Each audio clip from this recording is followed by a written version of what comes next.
Hello and welcome to another Intro to Programming and Database tutorial. In this tutorial we're going to be looking at a structured query language, which some people call SQL or some people call it SQL. We're not going to go into the details of why some people call it SQL and why some people call it SQL.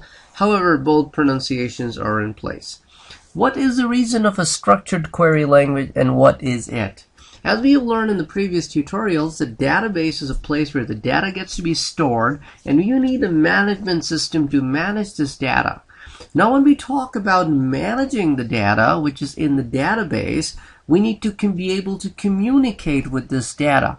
And in order to communicate with this data, we need some form of a language. And this language, structured query language, is the way to go to communicate with the data which is stored in the database.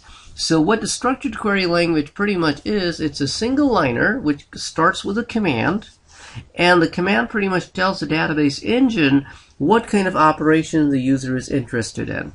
So what some of the database developers have done is they have divided the structured query language commands into these four categories, which are called data definition language, or in short DDL, data manipulation language, also called DML, data query language called DQL, and data control language called DCL.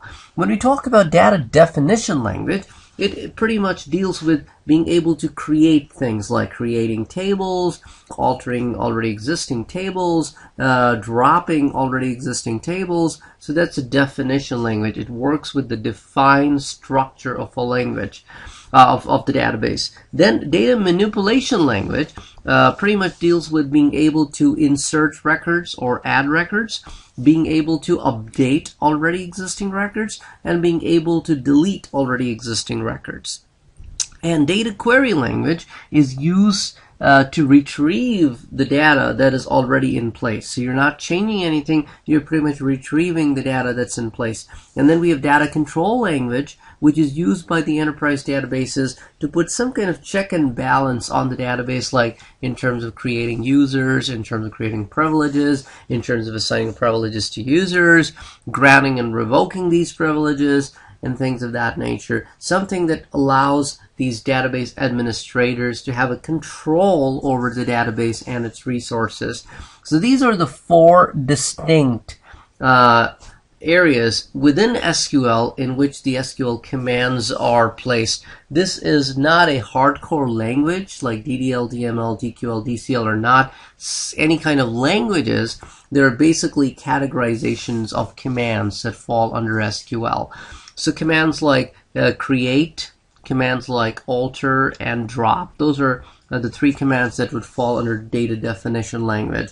Data manipulation languages, a language has commands such as insert, update, and delete, and all three pertain to data. Data query language has only one command, which is select.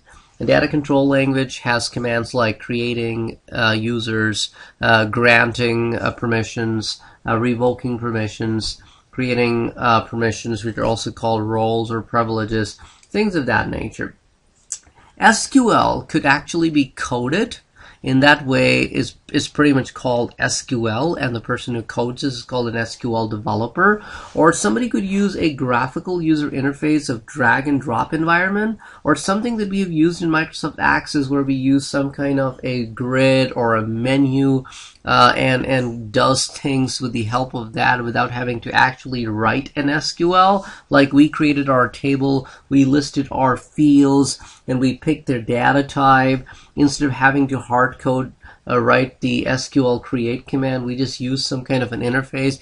If you're using any of those interfaces, we call it QBE, which is query by example, that you follow the example, which is a wizard, and the wizard writes a query for you. So SQL is found in two different flavors. Either you code it and you become an SQL developer, or you do the query by example. It's a good thing to know the best of two worlds. The reason is if you're doing any embedded SQL, or if you're writing SQL from a program that's going to communicate with the database, it's good to know SQL as to how you go about coding it, or at the advanced level when you're writing stored procedures and things of that nature. However, being able to be introduced to some kind of a QBE tool based on the vendor of your choice, based on the database that you're using. That's also another opportunity at hand.